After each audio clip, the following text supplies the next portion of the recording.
Welcome to the Concierge Medical Marketing Podcast, the show dedicated to helping concierge medical practices grow and thrive. Hosted by Schwartz, a digital marketing expert with over 25 years of experience and a passion for improving American healthcare by helping concierge medical physicians succeed. Here's Schwartz. Hello and welcome to another episode of the Concierge Medical Marketing Podcast. I'm your host, Stephen Schwartz, and it's my pleasure and my privilege to have you along today. My guest is Ryan Ross. Ryan is an expert on creating engaging webinars, and he has 5 amazing tips, secrets, or tricks, whatever you want to call them, to creating an engaging webinar. Ryan, thanks for being with us here today. Pleasure to be here. Wonderful. Thanks so much. Quickly, give us a background on yourself and how you came about learning how to create an effective and engaging webinar. Yeah. So I began in the world of webinars in 2016. I started working at a company called BrightTalk, which is arguably the world's largest webinar platform. A lot of people know about Zoom. This is the B2B. We would call it like YouTube for business, because it was a network of professionals that would come to BrightTalk and watch the content that our clients would create. And I helped BrightTalk's clients create content. And we would create 400 webinars a week at the company. And I would also help specific clients develop their content strategy, host the webinars, make sure they're engaging. And that was in 2016. I started with them. And then in 2021, I started my own company helping individuals, consultants, and other types of professionals, smaller businesses, create content strategy and also do like back-end technical work on webinars. So I've been involved in over 1,000 webinars myself, helping people develop content calendars, content strategy, making sure that the webinars have the right elements in them in order to actually make them worth it, because you're putting a lot of time into creating a webinar. And if it's not effective, if it's not engaging people, it's kind of just a waste of time. So I help people not waste time on webinars. Excellent. And obviously your specialty is working with independent financial advisors on their webinars. But as we talked about before we started recording, you said that the same techniques are great for concierge medical practices as well as many other industries and types of businesses, correct? Yeah. I think because at the end of the day, you're trying to identify the needs of your audience. As long as you know who your core audience is, who's in the audience, right, and what their needs are, if you can identify what the hero that they are to your guide. There's a great book, I think it's by Donald Miller, called Building a Story Brand, right? And the concept is like, you are the guide, your audience is the hero, and they're in their story. And this will work across industries. We can apply it to concierge medical or independent financial advisor. It doesn't matter, right? We're building that foundation and using the elements to create a compelling webinar, regardless of who is in the audience. But it comes down to knowing who's in the audience and making sure that they can be engaged. Love it. Well, let's jump right into this. You said you have 5 items or 5 tips to share with our listeners. What's number 1? Yeah. So first one is, all these honestly might sound very simple, but I say that simple is a lot better than complicated. Doesn't need to be rocket science here. I totally agree. These are the things that I have experienced in working on webinars for so long. And I'm just really going to simplify things. So the first one is pick a good topic, right? And there's 3 kind of elements to picking what a good topic is. First one, you might want to talk to your clients about what pain points they might have anytime you speak with them. Like, if you're a concierge medical doctor, right? You say, what pains are you having these days? Or how's your insurance working? Things like that. Speak with your clients, but also go to industry conferences and figure out what are the topics that people are talking about, right? So whatever the niche you have is, go to industry conferences. Actually, you don't need to go to them because they'll probably have a website and they'll probably have the agenda on the website. If not Right. of this The year, list of the speakers and what they're going to talk they're about. going to have, yeah. So, and we'll get to the list of speakers in a second. But they'll have what people are talking about. And if you look back through the last 3 to 5 years of those industry conferences, you'll see that there's going to be 2 types of content that they're speaking about. The first one is the things that always happen. Those are the consistent topics, right? And in the advisory world, it's going to be like, what's happening in ETFs, or what's the macro environment look like? In healthcare, it might be dealing with insurance, right? Or like how to improve your medical practice. Those are going to be the consistent topics. But then you're going to have the hot topics, right? AI in concierge medical. Right? What does that look like? Or it might be Medicare stuff. I don't know. But identify what those topics are and pick a webinar, that topic that is, I would say, start with general and then go to the really complicated stuff. Start with the simple topic, right? Another thing you can do to find a good topic is go to answerthepeople.com. Yes, and great you can website.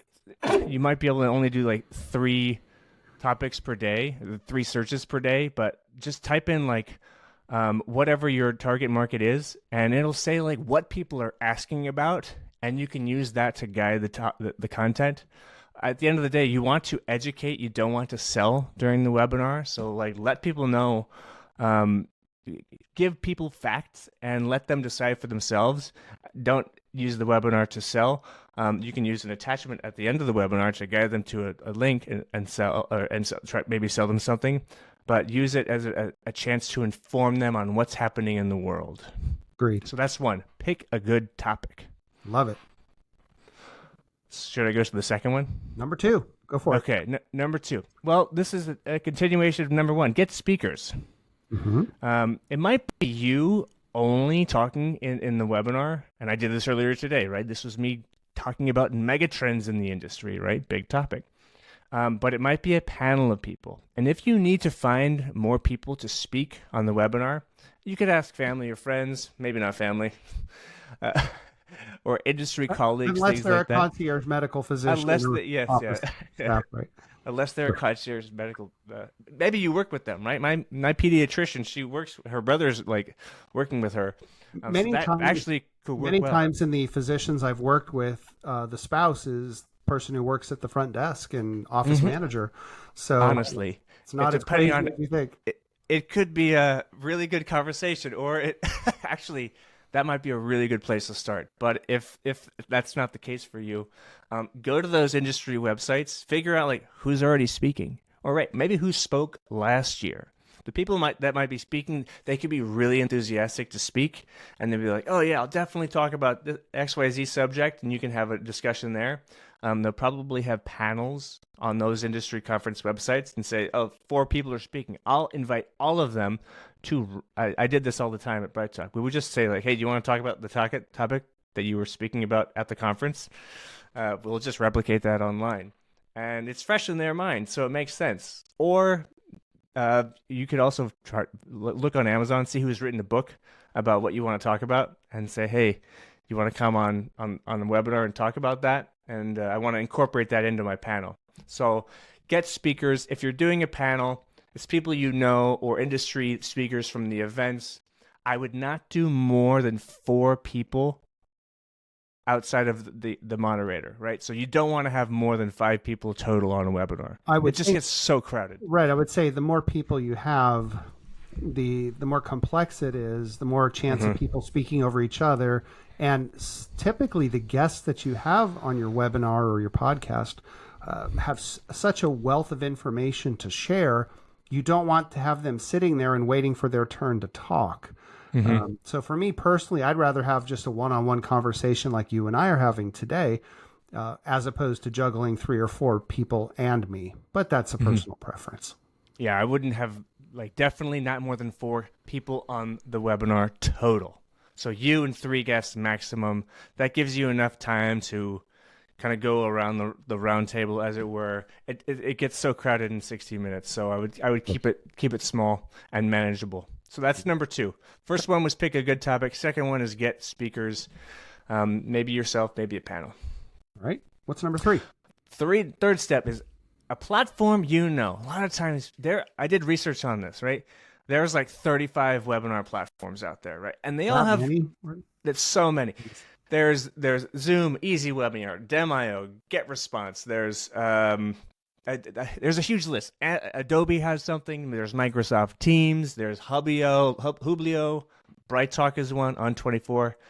And they all are really good for, specific use cases. Some are more broad. Zoom has a great webinar product. I would say if you're trying to figure out which platform to use what you know. I agree. Use the thing that you're using all the time, right? If you're using Zoom all the day, that's probably going to be the simplest solution in order to just get the ball rolling in creating the webinars. Also, I would make sure if you're considering one versus the other, figure out okay, what do you want the audience experience to be? Because sometimes you want a classroom experience where there's you and everybody, you can see them and they can talk and everything. But other times you might just want to be you in a room and not hear or see anybody else. So I would consider what you want the audience experience to be. Many webinar platforms do not allow for that kind of classroom feel, and the classroom feel in Zoom is just a meeting, right? And that's free, up to 45 minutes. But consider what you want the audience experience to be. And especially giving for the engagement, we'll get to this in a second. They have different engagement features like downloading things, or you can push through offers. But that might just be, if you're just getting started, I would keep it very simple and just use what you know. Yeah, fewer bells and whistles, right? If you get to the end of your webinar and you have some sort of offer, literally you could just have a slide that comes on your PowerPoint that says, click this url.com or whatever the address would be. People can literally type that into their browser, find the landing page, and buy your product or service. But as opposed to building it in so that at the proper moment of the webinar, it pops up on the screen on the right with the beautiful button. I mean, there's something to be said about that and the ease and use. I would say test it and see what converts better. Yeah, that's probably, if I were to have a 6th point in this, I have five steps, but testing is so important, doing webinars over and over and over again, even if it's just to understand what the platform looks like right when you start it. What does it do, right? You don't want to be presenting the webinar for the first time when you're going live to the audience. I recommend a technical rehearsal to make sure that you can feel what that's like first. But it's much easier on a platform you already know. So that's number 3, platform you know. Great. Number 4. 4. Okay. I think this gets way less traction than it needs to. Over promote. People forget, so keep them aware of that's something happening. Start promoting 3 weeks out, 3 business weeks out, and then make sure that you get great images for the webinar. And I'm talking about faces of the people that are speaking, and maybe have a great you call it it's a thumbnail or a holding image. Make sure that it has really nice pictures. If you are in a specific city, have a high def image of that city, right? That people recognize. Or if it's of your office, or you have a really, really good office building, make it that. Make sure it's a really high quality image and a very clear name and time for the webinar. Sometimes I recommend against actually. Sometimes I recommend against having a time on the holding image, because as soon as the webinar goes live, it's already outdated. So you might not want to put the time on there, but I would definitely have a clear name that says what you're talking about, who you're talking for, who is the ideal audience, how concierge medical practices are operating in 2024, right? That's arguably, you don't want to put the date in there, but make it a very clear title, so people can self-select and they can join it if it's relevant to them. Right. If the topic is such that a physician sees that and says, wow, that's solving a problem that we've been struggling with. Yeah. For instance, how the most effective digital marketing strategies for concierge medical practices in 2024. Something like that. Yeah. And a physician can say, wow, we need more patients in our panel. We really should sit in on this webinar and see what these guys have to say to help us learn how to get more patients into our practice. So it makes good sense. Yeah. Promote it everywhere you can as well. And I would say like hit people multiple times with the promotion. I did a podcast years ago. It was called The Fierce Focus Show.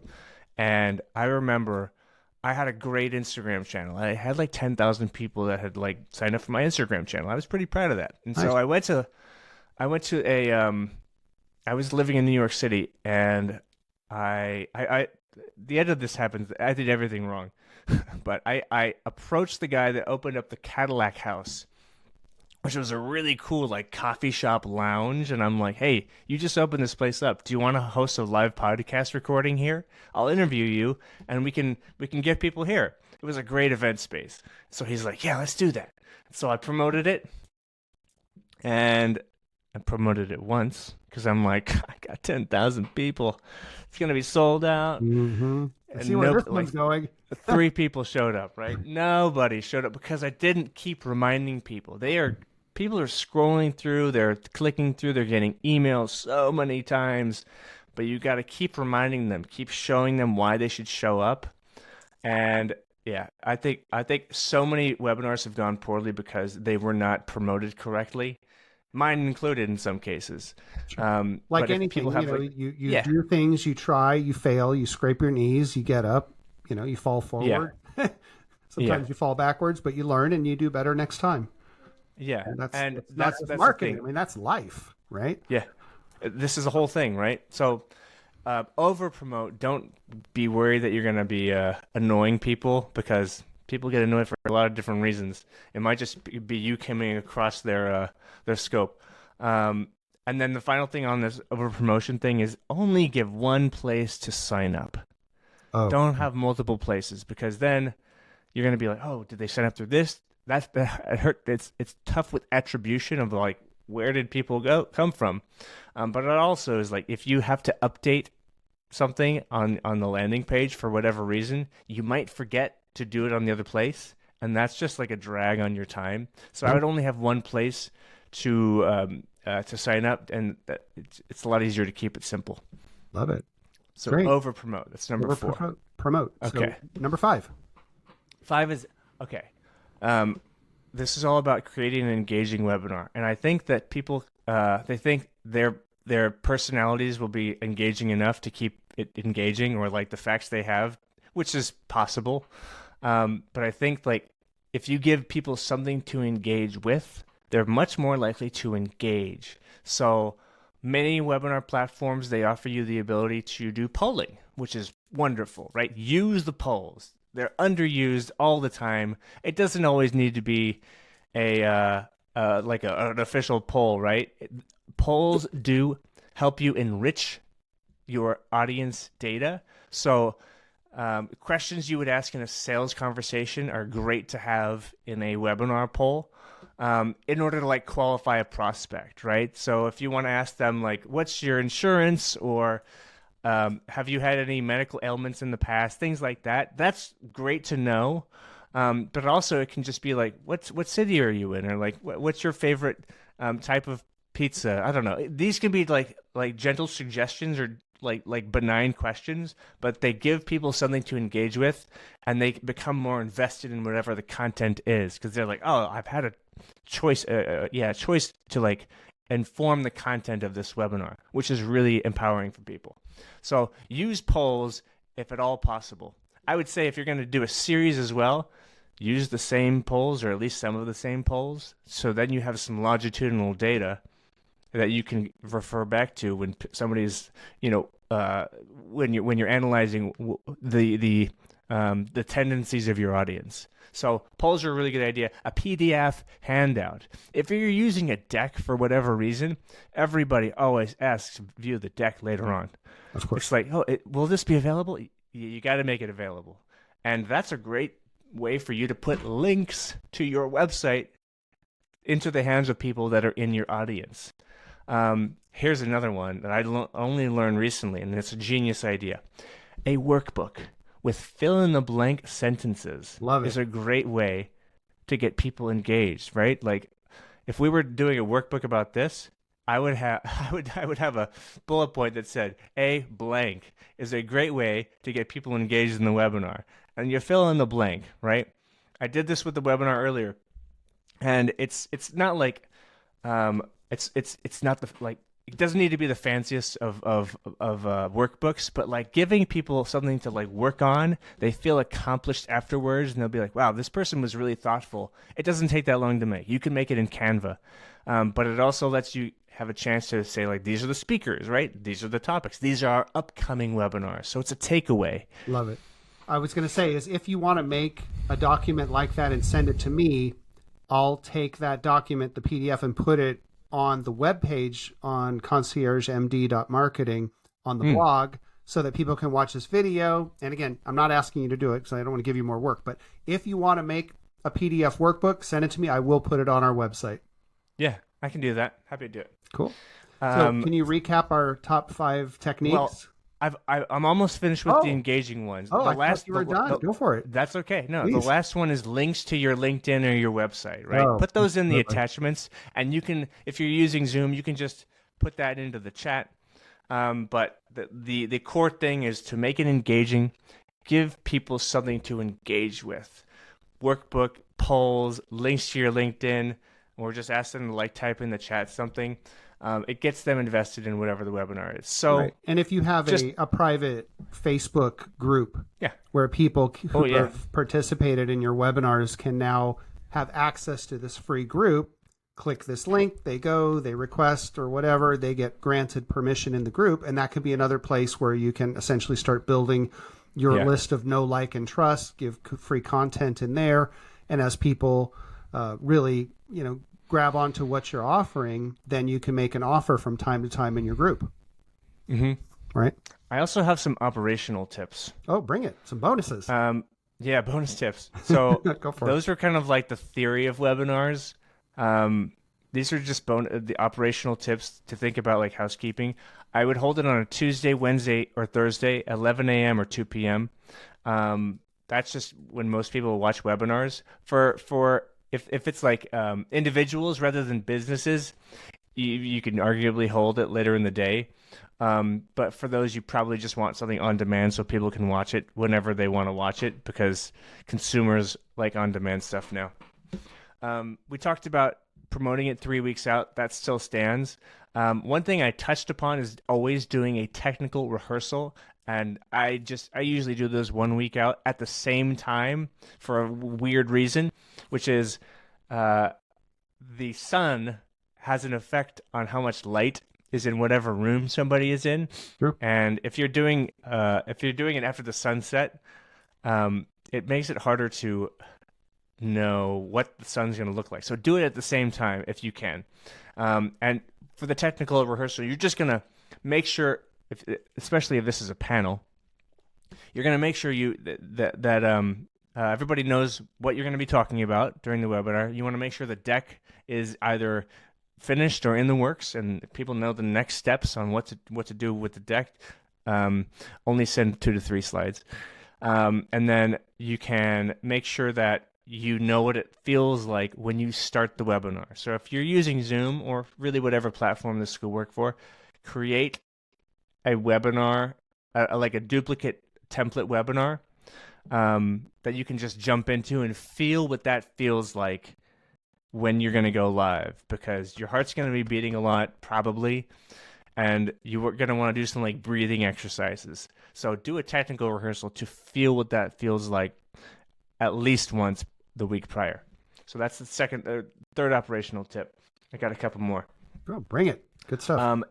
Titles. I think we talked about this a little bit, but I think you want to call out the industry and the problem to solve, and then like the urgency or the results of whatever that is, right? So if it's like a results-based thing, maybe you're talking about, I'm just thinking like off the top of my head in the medical space, right? Like how the Jones family got more Medicaid. Maybe this isn't like concierge, right? I'm thinking like, what are the results that a patient would get out of the webinar? Or is this like a month, something that's going to expire at the end of the month? You're going to want to hear about it now. That's the urgency. But the industry, or calling out who is in the audience in the title, people will self-select if you do that correctly.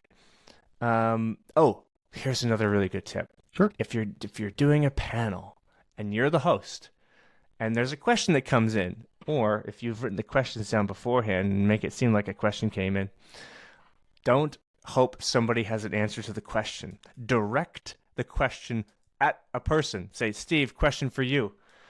Blah, blah, blah, blah, blah. All right, this question's for the panel. We're going to start with Steve, blah, blah, blah, blah, blah. Direct the questions at people, because then you won't have like a silence that it's just like, oh, right. Nobody. Are you going to answer it? Am I going to? Who's answering this? Right. No, I'll take a stab at that. They do that on the news, on a typical news channel. It's like, so Mr. Smith, so-and-so, yeah. What do you feel about this? Right. And so the person knows they need to start talking. And then you could say their name, ask the question, say, hey, Steve, this is coming to you, a question about blah, blah, blah. So, tell us about your time with Concierge Medical Marketing, and what did you learn from that? Then Steve has some time to actually think about what he's going to say, and then he can answer the question. And then maybe you even say, John, I'm coming to you after I go to Steve. So right. John has some time. Give them a little heads up first. Yeah. They can start engaging. I got to say something soon here. Exactly. Love it. Final operational tip, if you're using a deck to present, I would use your own and ask your panelists to submit their 2 to 3 slides, because then you own everything, and give them a deadline for when you want them to submit those slides, because you don't want to be like, all right, they're going to send it to me.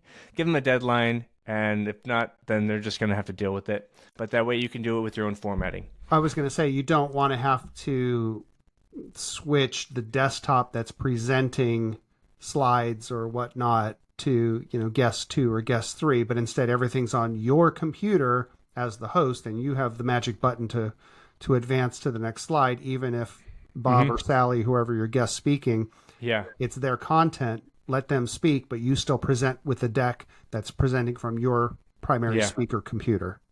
Yeah, and some platforms allow you to upload the deck into the platform rather than sharing your slide, and sometimes that's okay, but often there's build issues with the presentation, so the fonts might be different. You have more control over it when you share your screen, but when you can upload it, at least this is what it's like with BrightTalk. Everybody can advance the deck, but the downside of that is like everybody can advance the deck, so they're all clicking the same buttons, and they're like, who touched the deck? That could cause some unexpected problems, I'm sure. Yeah. I want to go back to the technical rehearsal thing, because it's so important. That way, sometimes people they see all the buttons, they just want to press the buttons. Say, hey, no button pressing, because then they end the webinar without realizing that they ended it, or they start it without realizing that it's actually going. So make sure that you're the one that's controlling the platform, and make it one that you know. So that's what I will end with. So we talked about 5 different things. Should we just recap them? Yes, please. I was actually going to ask you to do that. Go ahead. Yeah. So first, pick a good topic, do industry research to figure out what the topics are trending right now. Second, get speakers, people that have spoken or that you really like and you can speak with the stuff about a lot, so that the energy is good. Use a platform that you know, something that you're comfortable with already, so the learning curve is less. 4, over-promote. People forget, so keep them aware that the webinar is happening at the time and place it's happening. 5, give people something to engage with if you want them to engage. Polls, PDF handouts, links to your LinkedIn, etc. So those are the 5 things, and then we had our operational tips. Love it. Ryan, thank you so much for sharing your vast knowledge and making it accessible to our audience. They could really take this, 30-minute discussion here and literally start implementing this in their very next webinar. I know that you offer a consulting service that clients can reach out to you, perhaps to ask you questions, or maybe to hire you to help run their webinar, something like that. Are you available for that? Yeah. Okay. Yeah. Well, how can people reach you? So Ryan at IFAMarketing.net. Oh, let me just spell this because it's not spelled regular. Ryan at IFAMKTG.net. If you're friends with Steve, let me know, and I'm happy to do like a quick consulting call on specific actions you should take to get your webinars rolling. If you are an independent financial advisor and you're listening to this, there's a lot more you can do with your content marketing, and I'll take a look at what you've got going on, and we can start the conversation there. Wonderful. Ryan Ross, wonderful speaking with you today. Thank you for being a guest on our Concierge Medical Marketing Podcast. You're a great guy. I'm so glad to know you. And we'll sign off for now. But hey, man, thanks for your time. I really appreciate you. Thank you for tuning in to the Concierge Medical Marketing Podcast. Please subscribe and leave a review wherever you listen to podcasts, and stay connected with us on social media. To speak with Stephen Schwartz about growing your concierge medical practice, give him a call at 772-304-2420 or visit our website at conciergemd.marketing. We will see you next time.